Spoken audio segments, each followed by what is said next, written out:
दोस्तों, क्या आप लोग मिथिकल क्रीचर्स जैसे कुथुलू, जैसे मेडूसा, जैसे जॉर्मुन कुछ करके है, ठीक है, वो गॉड ऑफ वॉर वाला साब, उसका मैं प्रोनाउंस ही नहीं कर पाता हूँ, ठीक है, वो कैसे प्रोनाउंस करते हैं भाई? योरमंगंद्र योरमुंगनर और मंगरा। भाई यार, ऐसे स्पेलिंग, इतना कठिन स्पेलिंग क्यों भाई? इतना कठिन स्पेलिंग क्यों? एंड ये जे क्यों? ये जे, अगर जे को साइलेंट होना ही था तो जे इधर आया ही क्यों? नहीं, मैं गाली नहीं दे सकता, फैमिली देखती है, वरना मैं ऐसे गाली दूं। बट आज मैं देखने वाला हूं 10 mythical creatures that actually existed. This video is made by Gamma Fek, तो डेफिनेटली भाई को फुल ऑन शाउट आउट। भाई के चैनल में जाकर के प्लीज सपोर्ट दिखा देना, ठीक है, क्योंकि बहुत ही ऑसम वीडियोस बनाते हैं, ऑसम। मिथिकल स्टोरीज या पौराणिक कहानियां, इन शब्दों को सुनकर कई लोगों के दिमाग में ये बात आती है कि मिथिकल स्टोरीज पूरी तरह से काल्पनिक होती है। इन कहानियों को बस इसलिए रचा गया है ये मेडूसा है ताकि पुराने दौर में इसे मनोरंजन का साधन बनाया जा सके। पर सच्चाई तो यह है कि ज्यादातर पौराणिक कहानियों में कुछ न कुछ सच छिपा रहता है। यही वजह है कि विभिन्न देशों की पौराणिक कथाओं में भी आपको कई समानताएं देखने को मिल जाएगी। जैसे ग्रीस में बिजली का देवता ज्यूस हुआ करते थे, वहीं भारतीय उपमहाद्वीप में प्रचलित बिजली का देवता इंद्र है। मुझे आप सभी भाइयों को एक क्वेश्चन पूछना है जो कि आप लोगों को कमेंट करना पड़ेगा, एंड इसलिए मैंने पॉज करा है। मुझे ये जानना है कि आप लोग सनातन धर्म को कितना फॉलो करते हो। आप लोगों को ये कमेंट करना है कि इंद्रदेव कितने थे, कितने इंद्रदेव थे दोस्तों, कितने? हम लोग तो जानते हैं सिर्फ एक ही इंद्रदेव है ना, बट कुछ अलग चीज है दोस्तों। इसके बारे में मुझे कमेंट करके, जिसने भी मुझे इसके बारे में अच्छी तरीके से कमेंट कर दिया ना, भाई को मैं फुल ऑन शॉट आउट दूंगा, फुल ऑन बहुत बढ़िया तरीके से शॉट आउट दूंगा। तो कमेंट नाउ, ओके? में एक विशालकाय सर्प योरमंगंडर का जिक्र हुआ योरमंगंडर, जो ओके। इतना विशाल है कि समंदर को भी घेर सकता था। वहीं भारतीय लोक कथाओं में वासुकी भी ऐसा सांप था जो कि समुद्र मंथन में, समंदर का मंथन एक विशाल पर्वत पर बांध कर किया गया था। हालांकि उतने विशाल सर्पों का होना लगभग असंभव है, पर धरती के गर्भ में ऐसे कई सबूत मिले जो पौराणिक लोक कथाओं में जिक्र हो चुके जीवों से काफी मेल खाते हैं। ये तो क्रैकन है भाई। आज के वीडियो में अंत तक बने रहें, क्योंकि हम जानेंगे कुछ ऐसे मिथिकल मॉन्स्टर्स को जो वास्तविकता में धरती पर रहा करते थे। वीडियो में आगे बढ़ने से पहले वीडियो को लाइक करना बिल्कुल भी ना भूले। हाँ, डेफिनेटली लाइक कर देना भाई। कुथुलू। नंबर 1, कथुलू। कथुलू, हाँ। HP लवक्राफ्ट के द्वारा रचित ये दानव एक कोरी कल्पना है, या इसमें थोड़ी सी सच्चाई छिपी है, क्योंकि ऑक्टोपस समान इस दैत्य की चर्चा यहूदियों के लोक कथाओं में भी हो चुकी है। यहूदियों? जिसके बारे में ऐसा कहा जाता है, ये कौन सा कथा है भाई? कि गहरे महासागर में ये गहरी निंद्रा में चला गया है, क्योंकि रेले नामक अंडरग्राउंड सिटी की रचना करने वाला ये दानव इतना विशाल और मायावी है कि इसके पास पूरे धरती का अंत करने जितनी ताकत है। हाँ भाई, ये तो सच बात है यार। वास्तविकता में दूसरों के लिए सबसे बड़ी समस्या है। इसका आकार भाई बहुत ज्यादा बड़ा होता है यार। जो कुथुलू होते हैं ना, बहुत ज्यादा बड़ा होता है यार। मैंने यार कुथुलू का एक बार साइज देखा था, तब मुझे देखने को मिला था भाई, ये ना धरती से भी बड़ा है यार कुथुलू।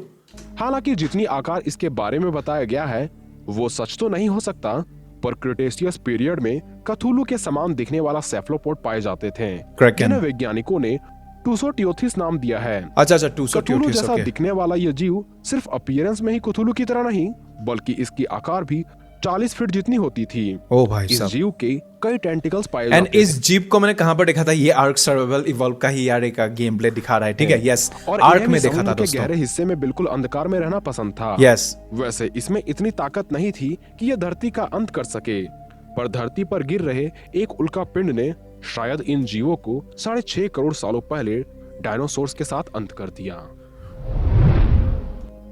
Number 2, kappa.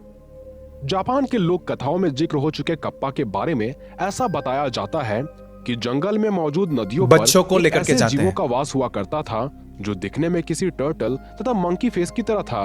कप्पा का ज्यादातर वक्त पानी यहाँ पर बीता पानी करता था, यहाँ पर पानी था, और ये जमीन में भी जिंदा रह सकते थे। और सबसे डरावनी बात, ये बच्चों की तलाश में ही पानी से बाहर आते थे। एंड दोस्तों, और एक चीज मैं बताना चाहूंगा, जहां तक मैंने सुना है कप्पा के बारे में, कप्पा के यहाँ पर पानी होता है ना, तो अगर वो पानी गिर जाता है ना तो कप्पा भी मर जाता है, ठीक है? एंड कप्पा एक्चुअली ना, जापान के लोग कप्पा को पूजा भी करते हैं यार, कप्पा को प्रे भी करते हैं। Kappa is a demon also, kappa is एक सेलेस्टियल बीइंग ऑल्सो, ठीक है यार? बट मुझे यार कप्पा से डर भी लगता है, पता नहीं क्यों यार। यहाँ तक कि नदियों में आए राहगीरों को ये पानी में डुबोकर उसे कच्चा चबा जाया करते थे। हाँ भाई, इसीलिए वैसे मुझे डर snapping लगता है। turtle को भी देखें तो इन्हें भी कच्चा चबाने का अच्छा खासा एक्सपीरियंस है। पर इनके पूर्वज आर्केलॉन की बात करें तो इन्हें कप्पा का भी बप्पा माना जाता है। कप्पा का जो भी लेट बप्पा। क्रिटेशियस में ही विलुप्त हो गए। Yes, ये वरना आर्केलियन। 15 फीट विशाल तथा 3 टन भारी आर्केलॉन आज भी जिंदा होते तो इनके जबड़ों से बच पाना नामुमकिन हो जाता, क्योंकि ये इंसानों को पल भर में मारने की ताकत रखते ये भी आर्क सर्वाइवल इवॉल्व का ही यार एक फुटेज है, ठीक है। और इसके पीछे की वजह इसकी धारदार चोंच भी हो सकती है, जो कप्पा से भी ज्यादा धारदार और विशाल हुआ करते थे, जिसका काम सख्त जीवों के टुकड़े करना था। और हाँ, ये ओमनिवोरस हुआ करते थे, इसलिए सामने चाहे पौधा हो या जीवित शिकार, ये उन्हें ये खाकर सब अपना कुछ पेट चबा भर जाते लिया हैं, हाँ करते भाई। थे। Number 3, dwarf. ये ड्वार्फ, यहाँ पर जितने भी अभी तक जितने भी क्रीचर्स का जिक्र किया गया है ना भाई, मैं सारे के सारे चीजों को अभी तक मान रहा हूँ। कुठुलो को भी मानता हूँ भाई, मैं ना कप्पा को भी मानता हूँ भाई, ड्वार्फ मानता हूँ भाई। मेरे नानी ने भी यार एक बार मुझे एक ड्वार्फ का कहानी बताया था, ठीक है। पुराना वाला बात है ये, तो मतलब नानी ऐसे बोलती थी कि हम लोग ना छोटे छोटे लोगों को देखा करते थे, ठीक है, एंड वो लोग आते थे। एंड एक्चुअली ये नानी का कहानी नहीं था, ये नानी की नानी, ठीक है, नानी की नानी। तो आप लोग समझ लो कि कितना पुराना कहानी है, ठीक है। एंड अभी भी मैं मानता हूं कि ड्वार्फ ये जो चीज है ना भाई, I think this thing really exist. What से भाई, क्या कहना है इसके बारे में, आप लोग कमेंट सेक्शन में मुझे बताना। ड्वार्फ्स यानी ऐसे बौने प्राणी जो आकार में सामान्य मनुष्यों के सामने किसी खिलौने की तरह हुआ करते थे। और इन जीवों का जिक्र नॉर्स के कथाओं से लेकर हिंदू लोक कथाओं में भी हुआ है।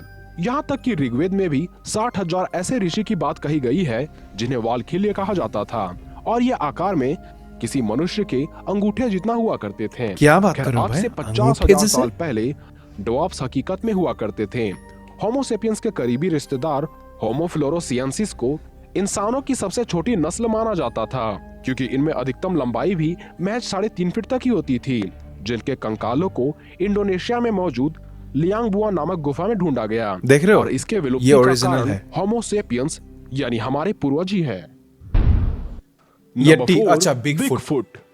बिगफुट या यति की कहानियां हिमालयन क्षेत्रों में काफी प्रचलित। यार यट्टी का कहानी मैंने बहुत ज्यादा सुना है, इसलिए मैंने पॉज करा है। यट्टी का कहानी बहुत ही ज्यादा सुना है, एंड यट्टी है भाई, यट्टी है दोस्तों, झूठ नहीं बोल रहा हूं भाई।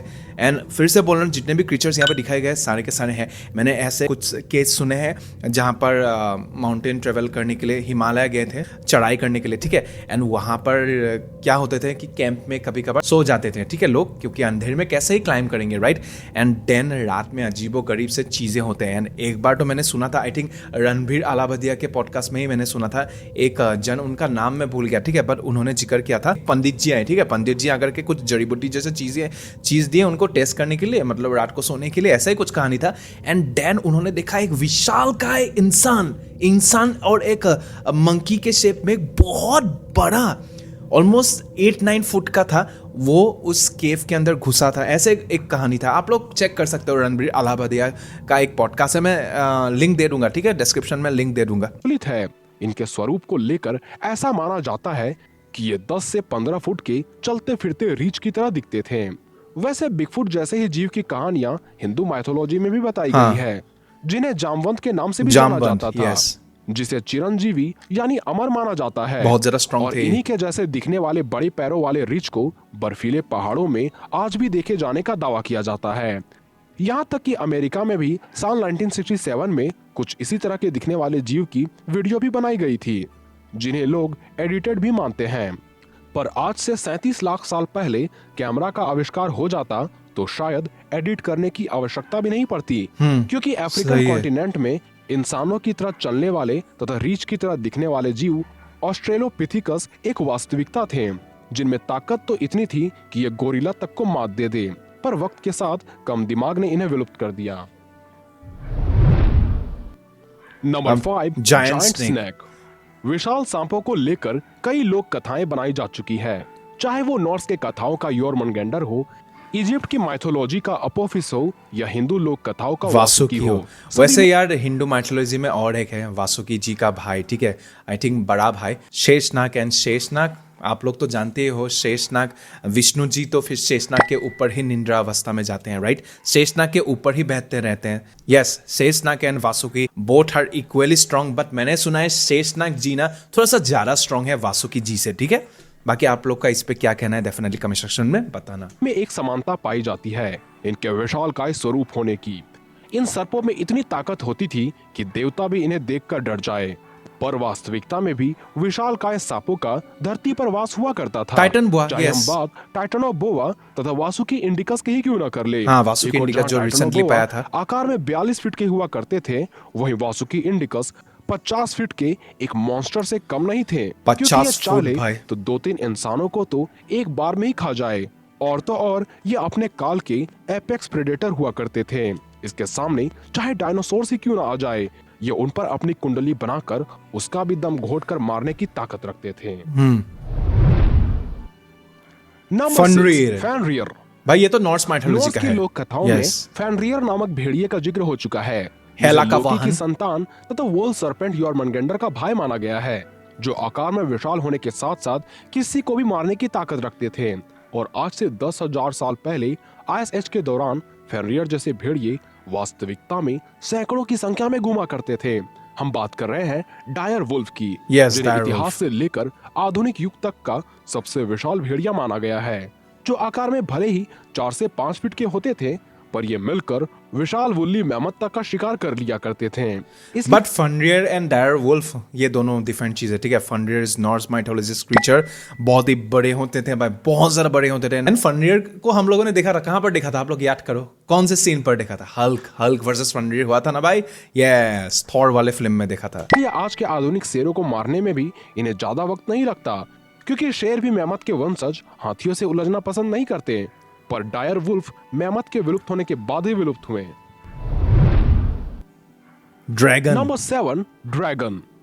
ड्रैगन्स की कहानियां न सिर्फ चीन बल्कि दुनिया के कई हिस्सों में सुनाई जाती आ रही है, क्योंकि ड्रैगन्स और थे इसका भाई। संभवतः कारण हो सकता है डायनासोर के कंकालों का मिलना, क्योंकि पुराने दौर के इंसानों को अगर गलती से किसी डायनासोर की हड्डी मिली होगी तो ड्रैगन नामक कल्पना का जिक्र हुआ होगा, जो आसमान में उड़ने तथा मुंह से आग निकालने की ताकत रखते थे, तथा ये इतना विशाल थे कि इंसानों को तो ये पल भर में ही लेकर उड़ जाएं।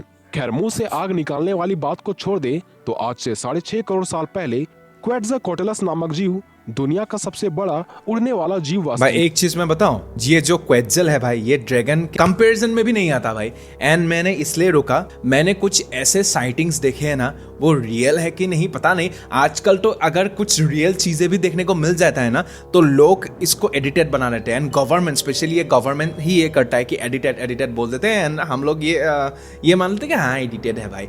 जापान का कुछ क्लिप्स हमें देखने को मिला था, जापान एंड चाइना का, ठीक है?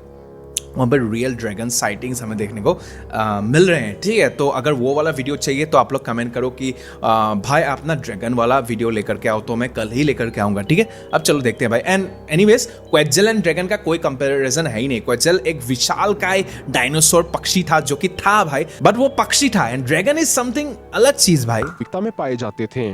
अगर ये अपने पंखों को फैलाकर आसमान में उड़े तो आपको लगेगा कि साक्षात एक बस आकाश में उड़ रहा है। हाँ भाई, वो तो है भाई, क्योंकि बहुत पंखों से बड़ा ही होते थे ये भाई। 40 फीट विशाल हुआ करते हाँ, थे। पंखों से ही और इसकी 40 चोंच फुट की भाई। लंबाई ही करीब 8 फीट यानी 2 इंसानों जितनी होती थी।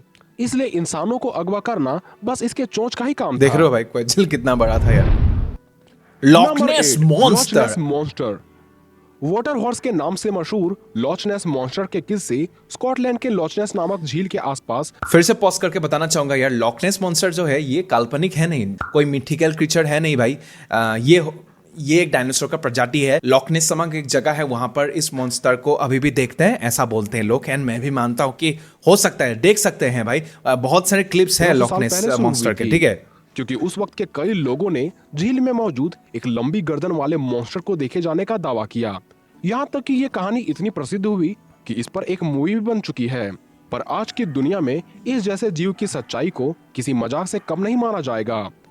पर धरती में आज से 6.5 करोड़ सालों पहले झीलों में तो नहीं पर महासागरों में कोई मौत बनकर घूमा करते थे, जिसे हम प्लेसियोसोरस के नाम से भी जानते हैं। प्लेसियोसोरस, yes। माना जाता है ये आकार में करीब 50 फीट के हुआ करते थे।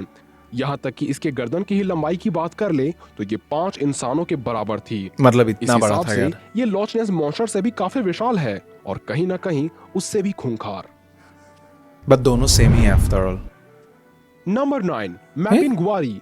ये साइक्लोप्स है ना? काफी सालों से अमेज़न जंगल में रहने वाले ट्राइब्स द्वारा मैपिंगुआरी नामक मॉन्स्टर को देखे जाने का दावा किया मैपिंगुआरी जाता है। भाई, ये क्या मॉन्स्टर इनके है? अनुसार मैपिंगुआरी मॉन्स्टर की सिर्फ एक आंख होती है और पेट में एक विशाल मुंह होता है। इन ट्राइब्स की अवधारणा है कि ये अमेज़न जंगल को हर खतरों से सुरक्षित रखते हैं और ये आज भी घने जंगलों के बीच रहा करते हैं। मैपिंगुआरी, वैसे अच्छा। पेट में मुंह होने वाली बात तथा एक आंख होने की बात छोड़ दे तो आइस एज के दौरान अमेज़न जंगलों में मैपिंगुआरी जैसे दिखने वाले ग्राउंड स्लोथ पाए जाते थे, जिसकी चाल ढाल भी मैपिंगुआरी से काफी मिलती जुलती थी और ये आकार में एक विशाल हाथी जितना हुआ करते थे। पर आज से 11,000 साल पहले इंसानों द्वारा शिकार होने के कारण ये हमेशा के लिए विलुप्त हो गए। पर हो सकता है कि ये आज भी अमेज़न जंगलों के घने क्षेत्र में आज भी जीवित हो सकता है भाई, हाँ। नंबर 10, फोर टस्क एलिफेंट भाई, ये हिंदू की पौराणिक कथाओं में हमें कई बार 4 टस्क वाले हाथी का जिक्र मिलता है। इंद्र जैसे जी कि का इंद्र वाहन। देवता के ऐरावत की बात कर ले Yes. तो इनके भी 4 टस्क पाए जाते थे, जो भले ही ये मिथिकल जीव हो पर आज से 2 करोड़ साल से लेकर 20 लाख साल पहले जब पानी में मेगालोडॉन घुमा करते थे, वहीं जमीन पर 4 दांत वाले विशालकाय हाथी एक बट मैंने ना कभी इस हाथी के बारे में नहीं सुना है यार। दिया है। गोम्फोथेरस, कि ये अच्छा। अपने विशाल निचले दांतों से जमीन को खोदकर विशाल घासों को उखाड़ कर खाया भाई करते साहब, थे। ये हाथी कितना वहीं बड़ा ऊपर होगा वाले यार? 2 टस्क से ये पेड़ों की शाखाओं को भी तोड़ सकते थे। ये बहुत ज्यादा बड़ा हाथी पर है यार। क्लाइमेट चेंज ने इन जीवों को एक मिथिकल क्रिएचर तथा अस्थि अवशेष में बदल दिया।